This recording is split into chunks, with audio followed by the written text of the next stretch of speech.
तो अम्ल पित्त में क्या होता है और कैसे होता है ये व्याधि, ये देखते हैं। तो सबसे पहले देखेंगे कि किसने बताया है कि अम्ल पित्त नाम का व्याधि होता है।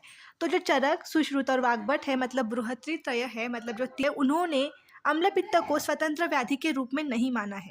किन लोगों ने स्वतंत्र व्याधि के तौर पर किया है? तो वो आता है काश्यप संहिता, माधव निदान, योग रत्नाकर और भाव प्रकाश। व्याख्या क्या है? व्याख्या बहुत इंपॉर्टेंट है। व्याख्या क्या है? अम्ल गुण उद्रिक्तम पित्तम अम्ल पित्तम, ये आती है माधव निदान से। अम्ल गुण उद्रिक्तम मतलब अम्ल गुण, जिसमें पित्त का अम्ल गुण बढ़ जाता है तब होता है अम्ल पित्त। जिस डिसऑर्डर में पित्त का अम्ल गुण बढ़ जाता है, अम्ल गुण उद्रिक्तम पित्तम अम्ल पित्तम, वो होता है अम्ल पित्त। तो पित्त के बेसिकली दो रस होते हैं। जैसे कि प्राकृत जो पित्त होता है, जो नॉर्मल पित्त बॉडी में होता है, उसका प्रधान रस होता है कटु, और जब ये पित्त विकृत हो जाता है तब उसका रस बन जाता है अम्ल, और यही अम्ल रस बढ़ने के कारण होता है अम्ल पित्त। मतलब क्या?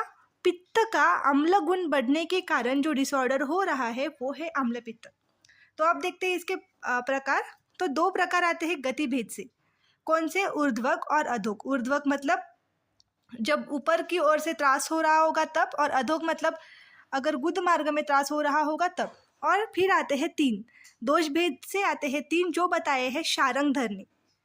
शारंगधर ने बताया दोष भेद से तीन।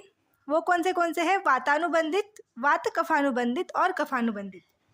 तो अब देखते हैं इसका निदान पंचक। तो सबसे पहला आता है हेतु।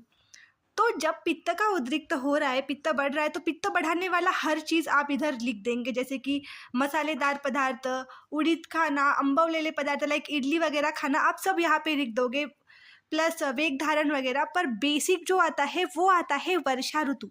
वर्षा ऋतु में पित्त का संचय चालू होता है, और ऐसे टाइम पीरियड में जब आपका अग्नि ऑलरेडी वीक है और आप ऊपर से ऐसी चीज़ें खा रहे हैं जो अति स्निग्ध है, अति गुरु है, जो आपके बिगड़े हुए अग्नि को और बिगाड़ रही है, तो इससे क्या होता है? विदग्धता बढ़ती है और अम्ल पित्त उत्पन्न होता है। तो बेसिकली कौन सा आता है? वर्षा ऋतु में वो पदार्थ सेवन करना जिससे पित्त बढ़ता है, क्योंकि ये संचय ऑलरेडी चल रहा है और आप ऐसे काम कर रहे हो जिससे इसका प्रकोप हो। और दूसरा बेसिक हेतु आता है अनुपदेश। आचार्य काश्यप ने बताया है कि अनुपदेश ये भी एक महत्वपूर्ण कारण है अम्ल पित्त का। तो संप्राप्ति क्या है? संप्राप्ति देखते हैं।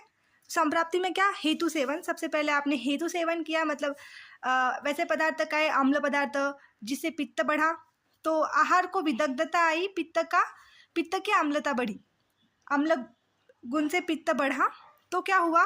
अविपाक, क्लम, उत्क्लेश और अम्ल उद्गार निर्माण हुए और आपको हो गया अम्ल पित्त रोग।